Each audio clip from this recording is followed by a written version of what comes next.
Assalamualaikum warahmatullahi wabarakatuh. Waalaikumsalam warahmatullahi wabarakatuh. Bismillahirrahmanirrahim. Alhamdulillahi rabbil alamin. Wassalatu wassalamu ala ashrafil anbiya'i wal mursalin, sayyidina wa maulana Muhammadin wa ala alihi wa ashabihil mujahidin at-tahirin, amma ba'du. Saudara-saudara kaum muslimin rahimakumullah, kalau setiap muslim ditanya kepengen punya anak macam apa, saya yakin jawabannya pasti sama, kepengen punya anak soleh. Betul apa betul? Betul. Apa ada di sini yang kepengen punya anak jadi garong? Saya kira jangankan kita yang insya Allah termasuk orang baik-baik, orang yang tidak baik saja tidak pengen kok anaknya tidak baik. Maling saja tidak pengen anaknya jadi maling. Copet saja tidak kepengen anaknya jadi copet. Dia masih bisa bilang sama anaknya, "Nak, bapakmu sudah kadung jadi maling, kamu jangan nurunin." Itu yang ketahuan malingnya. Maling saja tidak pengen kok anaknya jadi maling, apalagi yang bukan maling. Tapi anak yang soleh ini, saudara, bukan proses yang sekali jadi. Anak soleh tidak akan muncul dengan simsalabim. Anak soleh tidak muncul dengan slogan. Prosesnya sudah diawali oleh pribadi sang calon bapak dan calon ibu daripada anak itu. Itulah sebabnya untuk mendapatkan anak yang soleh ada dua usaha yang harus dilaksanakan. Pertama, usaha zohir, artinya usaha yang kelihatan oleh pandangan mata. Apa saja yang termasuk usaha zohir ini? Pertama, pribadi calon bapak dan calon ibunya. Kalau bapaknya ahli sujud, ibunya gemar hadir di majelis taklim, meresap ke dalam kepribadian anak, ikut membentuk dirinya. Sifat-sifat yang baik ini diharapkan akan menurun kepada si anak. Pribadi calon bapak dan calon ibu. Sebab ma fil aba fil abna. Bagaimana kebiasaan orang tua, begitulah anak. Kata pepatah, kalau bapak kencing berdiri, jangan heran anaknya kencing kabur. Kalau bapaknya bangun pagi jam 8, insya Allah anaknya jam 9.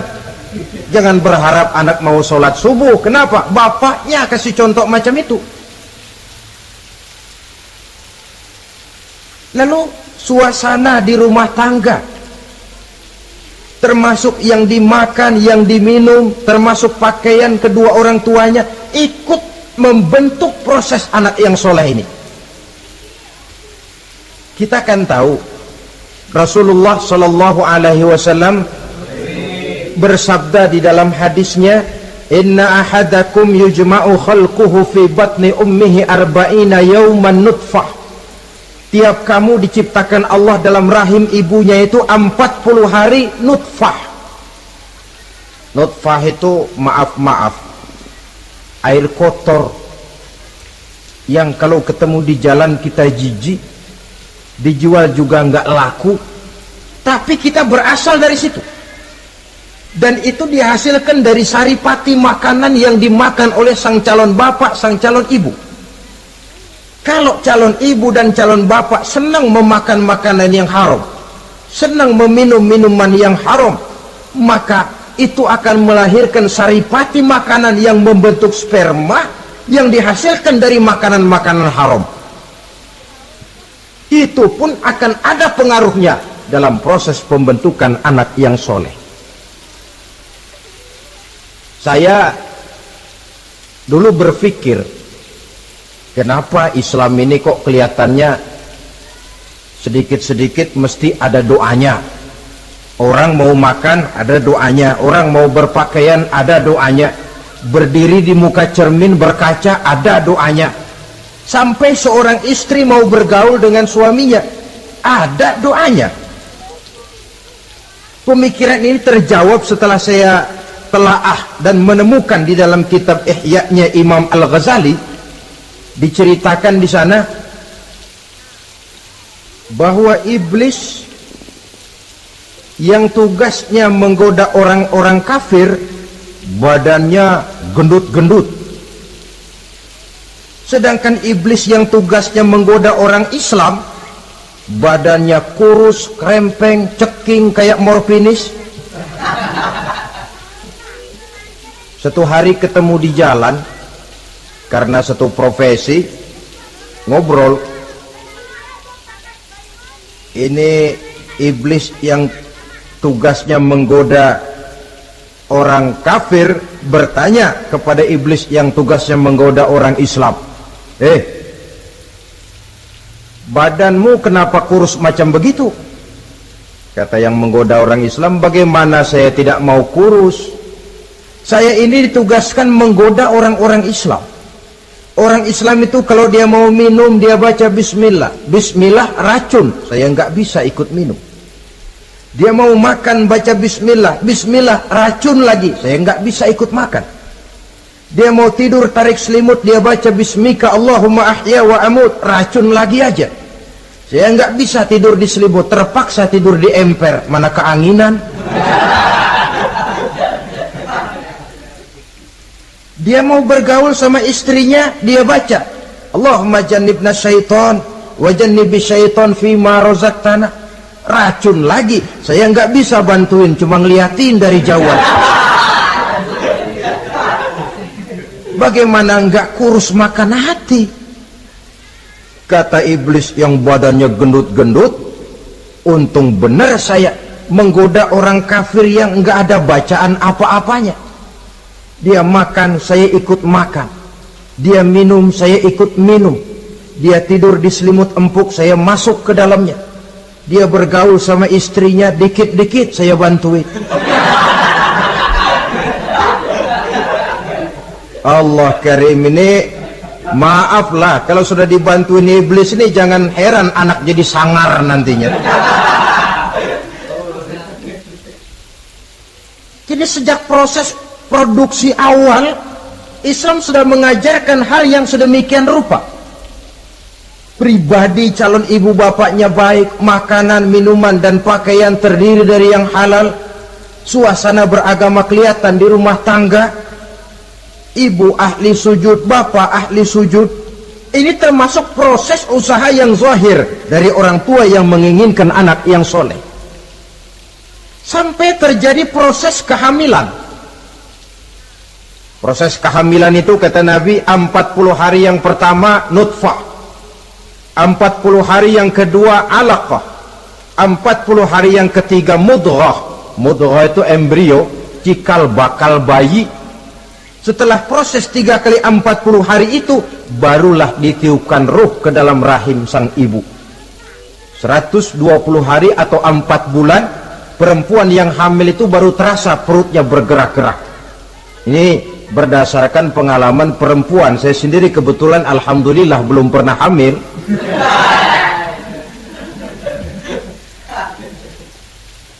Saudara-saudara, sampai usia kehamilan itu 7 bulan, ada tradisi yang disebut nujuh bulanan. Itu tradisi dilaksanakan baik, tidak pun tidak apa-apa. Tidak ada perintahnya memang, tapi juga tidak ada larangannya. Apalagi berkumpul orang membaca ayat-ayat Al-Quran, memohon doa dan sebagainya. Sebab pada kandungan 7 bulan ini, embrio sudah mengarah kepada bentuk positif dari wujud manusia.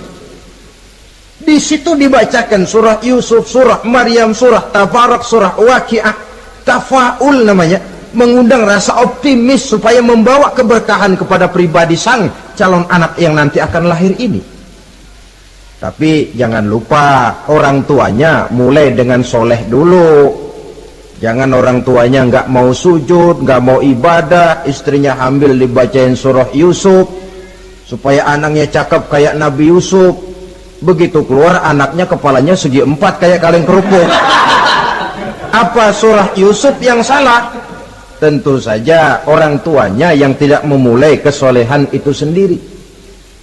Lalu usia kandungan 7 bulan ke atas, sang calon bapak mulai membantu-bantu istrinya.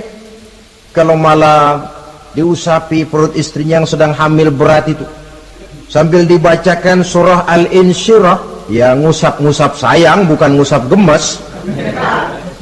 Alam nashrah laka sadrak wa wada'na anka wizrak allazi anqadha dhahrak, supaya Allah memberikan keringanan kepada kehamilan istrinya sampai kepada proses kelahirannya. Begitu sang jabang bayi brol lahir ke alam ini, sudah dicegat lagi oleh ajaran agama, diazankan. Diriwayatkan oleh Abi Dawud, kana Rasulullah sallallahu alaihi wasallam azana al-Hasan wal Husain fi uzunaihi al-yumna wa aqama fi uzunaihi al-yusra.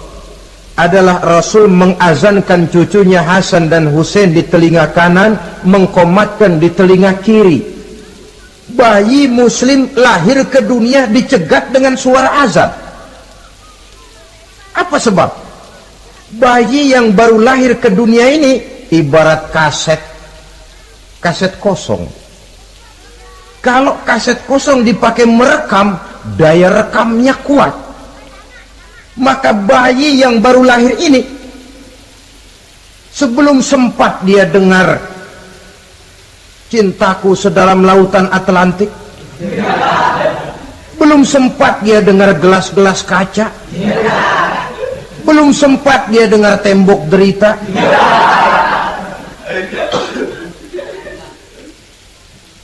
belum sempat dia menikmati serak-serak basahnya suara Frank Sinatra atau merdunya suara Madonna.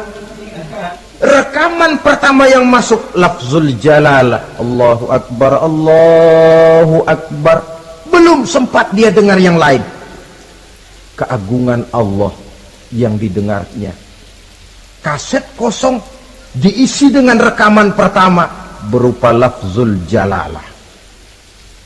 Saudara hadirin yang saya hormati, lalu datang kewajiban orang tua setelah sang anak lahir. Apa itu? Memberikan nama. Jangan lupa, ini proses pembentukan anak yang soleh. Memberikan nama. Walaupun William Shakespeare pernah bilang, what is a name? Apa sih arti sebuah nama? Cuma nama saja kok. Biar adanya di atas lumpur, kalau memang intan ya tetap intan. Nama itu tidak banyak artinya. Namun pada hakikatnya nama merupakan bagian daripada doa. Itulah sebabnya Islam mengajarkan khairul asma'i ma hummida wa ubida. Sebagus-bagus nama yang mengandung pujian atau menggambarkan kehambaan seseorang kepada Tuhan. Mengandung kata-kata pujian, Ahmad, Muhammad, Hamid, Mahmud. Mengandung nilai kehambaan seperti Abdurrahman, Abdurrahim, Abdurrauf. Jangan mentang-mentang ada di Quran anak dinamai Jahannam. Wah, kenapa Jahannam? Itu kan ada di Quran, Pak. Iya, di Quran, tapi lempengan neraka itu. Sekarang ini saya melihat gejala akibat rasa malu beragama. Kan zaman sekarang kadang ada tuh orang malu mengakui Islamnya. Bertemu teman, Assalamualaikum, malu, minder. Berangkat ngaji bawa Quran, malu, minder, rendah diri, malu mengakui Islamnya. Termasuk diberikan nama yang berbau-bau Islam ini. Malu katanya, kampungan. Bapaknya kasih nama bagus, Ibrahim. Lantaran pengen nyentrik, dia potong Bram. Ibrahim kampungan, Bram aja nih lah. Itu kan cuma nama, Pak. Memang begitu mulanya. Nabi pernah memberikan isyarat, la tattabi'anna sunnana man kana qablakum shibran bi shibrin. Satu saat kau pasti akan mengikuti tingkah laku orang-orang sebelum kamu. Cuma cara kamu ngikuti sedikit-sedikit. sejengkal, sehasta, semeter. Begitu enak kamu ikut-ikutan, sampai yang kamu ikuti masuk ke lubang biawak, kamu pun akan masuk juga ke dalamnya. Mula-mula nama, malu pakai nama Islam. Dari nama pindah ke pakaian, dari pakaian pindah ke pergaulan. Kalau nama Ibrahim, berteman dia dengan Ali, Hamid, Farid, Syauki.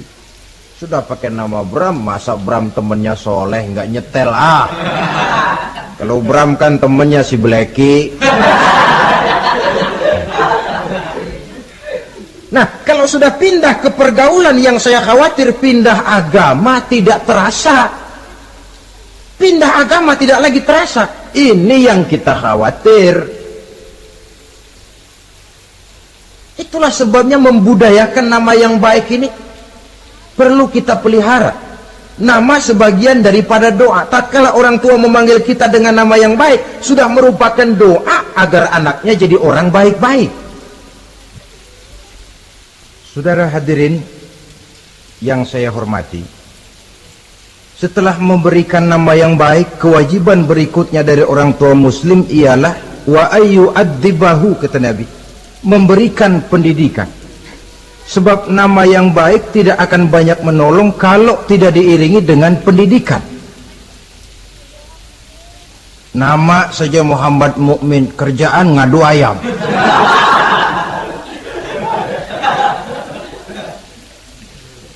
Nama yang baik tapi lantaran tidak diiringi dengan pendidikan, tidak akan banyak menolong.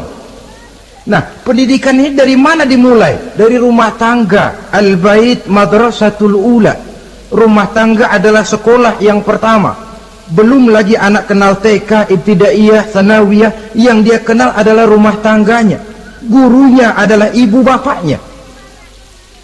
Dan proses mendidik anak ini tentu merupakan proses yang panjang, memerlukan pengorbanan dari kedua orang tuanya. Namun prinsip lebih baik sekarang orang tua berkorban daripada menjadi korban. Kalau orang tua tidak mau berkorban untuk mendidik anaknya, percayalah pada suatu saat dia akan jadi korban, dilawan oleh kebrutalan anaknya sendiri. Biarlah kita orang-orang tua ini peras keringat, banting tulang, pergi pagi pulang sore, kaki jadi kepala, kepala pun jadi kaki, untuk satu cita-cita agar anak-anak kita kelak lebih baik daripada kita sekarang ini. Mendidik. Karena kian hari kita dihadapkan dengan kenyataan peledakan penduduk, sulitnya lapangan kerja, persaingan hidup yang makin tajam, sulitnya ekonomi. Kalau anak kita tidak bekali dengan pendidikan, dia akan tersudut di pojok-pojok kehidupan untuk lebih banyak cuma jadi penonton daripada pemain di dalam kegiatan kehidupan ini. Nah, setelah memberikan nama yang baik, lalu mendidiknya, lalu datanglah usaha yang batin di dalam proses pembentukan anak yang soleh ini, yaitu mendoakan anak. Yang baik tentu doa dari orang tuanya sendiri. Sebab kata Nabi, doaul walid liwaladihi kadu'ain nabi li ummatihi. Doa orang tua kepada anaknya seperti doa Nabi kepada umatnya. Sebagaimana doa Nabi kepada umatnya tidak ditolak, begitulah doa orang tua kepada anaknya. Di keheningan malam, si orang tua ini sering bangun, tahajud, sujud dia di hadapan Allah dengan menitikkan air mata, memohon doa dengan doanya Nabi Allah Ibrahim, Rabbi habli minas salihin. Ya Allah, berikan kiranya saya anak yang soleh. Nabi Ibrahim tidak minta anak pintar, Nabi Ibrahim tidak minta anak yang tampan, Nabi Ibrahim tidak minta anak yang kaya dan punya kedudukan tinggi. Yang beliau minta, Rabbi habli minas salihin. Ya Allah, berikan saya anak yang soleh. Kelihatan ini ketika beliau punya anak bernama Ismail. Lalu turun perintah Allah, hai Ibrahim, potong leher anakmu Ismail. Nabi Ibrahim bermusyawarah, Ismail, saya Abah, Allah memerintahkan saya untuk menyembelih leher kamu. Menurut pendapatmu bagaimana mimpiku ini, laksanakan atau tidak? Apa jawab Nabi Ismail? Ini bukti doa anak soleh. Abah, kalau memang itu benar perintah Allah, laksanakan Abah.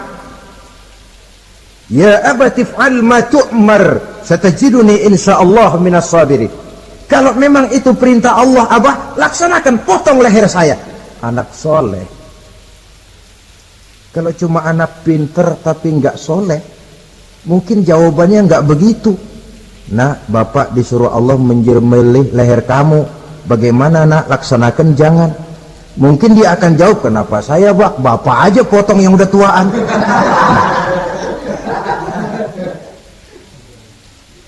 Doa orang tua kepada anak. Atau boleh juga doa orang lain yang diyakini kesolehannya oleh orang tua tadi. Mengundang Pak Ustadz, Pak Kiai ke rumah, tolong doakan anak saya. Tidak ada salahnya. Sebab Nabi mengajarkan aktsiru minan nas bidu'ail khair fa innaka la tadri min ayyi fahin yuqbal. Banyak-banyaklah minta doa kebaikan dari orang lain, sebab kamu tidak tahu dari mulut yang mana doa itu diterima Allah. Mungkin saja orang menurut pandangan kita kere, miskin, tidak dipandang orang lain, tapi kalau doanya Allah mau terima, siapa yang sanggup menghalangi? Banyak-banyaklah minta doa kebaikan dari orang lain, sebab tidak seorang pun tahu dari mulut yang mana doa itu akan diterima Allah. Doa orang tuanya. Inilah hikmah khitan yang pertama, proses pembentukan anak yang soleh. Yang kedua, khitan itu menanamkan kepada anak-anak muslimin sikap berani menghadapi hidup. Di waktu kecil sudah dilatih mengalirkan darah, seolah-olah orang tuanya berkata, nak, hidup ini adalah perjuangan, nak. Perjuangan itu peras keringat, banting tulang, mengalirkan darah, kadang-kadang mengorbankan nyawa. Hidup bukan undian, nak. Jangan mengharap untung besar tanpa mau peras keringat.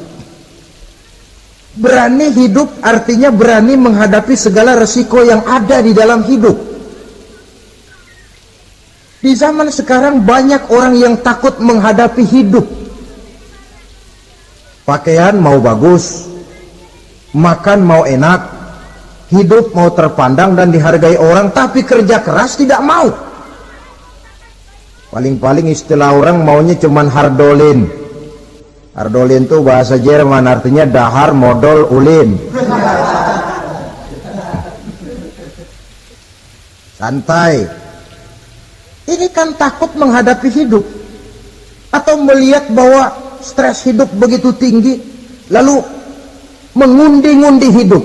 Dipertaruhkannya hidup di meja judi, dipertaruhkannya hidup di gunung-gunung, memuja-muja setan dan sebagainya. Itu pun termasuk orang yang takut menghadapi hidup,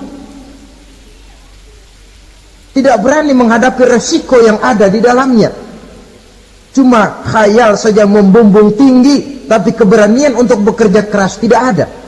Anak-anak muslimin sejak dini, sejak masih kecil sudah dilatih mengalirkan darah. Hidup ini perjuangan, nak. Bukan santai-santai, bukan berleha-leha, bukan berandai-andai. Tidak akan pernah sampai kita kepada tujuan kalau hidup cuma diisi dengan berandai-andai, berleha-leha, bersantai-santai. Dia adalah perjuangan, jalannya menanjak, menurun, banyak onak dan duri di sekelilingnya. Kuatkan pribadimu menghadapi hidup ini. Ditanamkan sikap berani menghadapi hidup. Itu yang kedua. Lalu yang ketiga, khitan pada hakikatnya merupakan peletakan batu pertama, dalam arti mempersiapkan anak supaya hidupnya nanti menjadi orang yang sujud kepada Allah.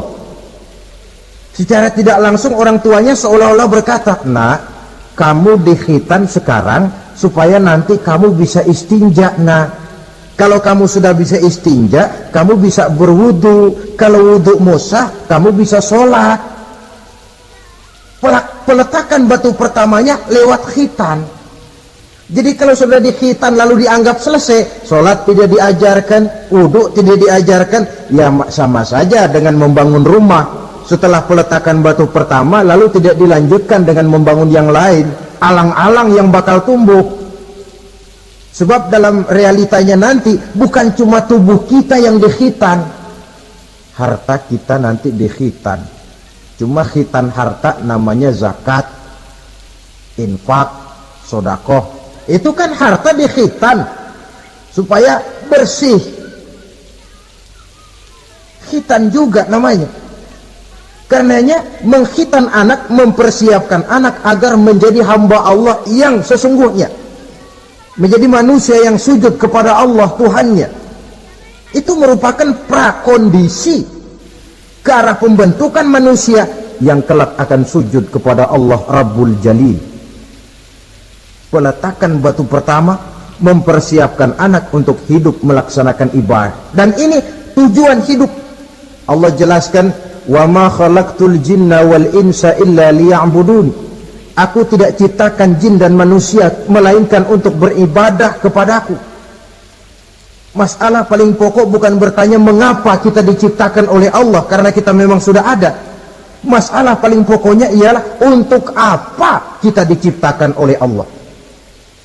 Kalau saudara bertanya mengapa saya dibikin oleh Allah, itu hak Allah untuk menjawabnya. Manusia buntu.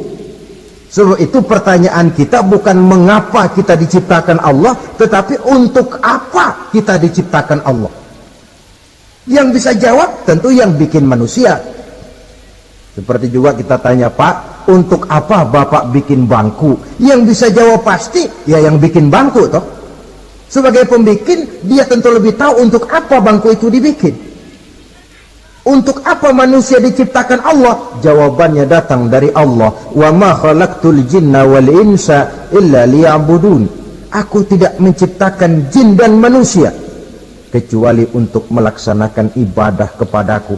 Ini rupanya tujuan penciptaan manusia, agar kita menjadi orang-orang yang hidup melaksanakan ibadah dalam pengertian yang seluas-luasnya.